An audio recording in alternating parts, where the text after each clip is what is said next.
خدعوك فقالوا إن سعرات العسل الأبيض أقل من السكر الأبيض.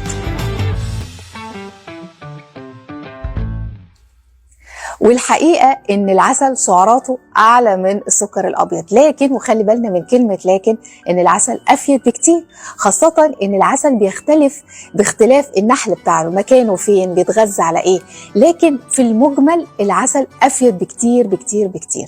العسل مليان مضادات أكسدة، في أنواع من العسل بتعامل معاملة المضادات الحيوية يا جماعة، بتقوي الجهاز المناعي بتاعي وبتقوي جسمي إنه يهاجم ويقاوم ضد البكتيريا والفيروسات، مفيد للقلب وصحة الشرايين، الجهاز الهضمي، بيستخدم كعلاج في علاج التهابات الحلق والزور. عارفين ادوار البرد والانفلونزا مش دايما اهالينا يقول لك حط معلقه عسل بليمون عشان لو عنده برد، فهو مفيد جدا جدا. فلازم افرق ما بين السعرات الاقل وما بين الافيد، مش كل ما هو سعراته قليله هو افيد، ومش كل ما هو افيد سعراته قليله. طب انا محتاج قد ايه؟ انا لو خدت معلقه صغيره يوميا من العسل الابيض هتديني الفوائد بتاعته، هتدي جسمي الطاقه، يبقى انا خدت كل حاجه كده.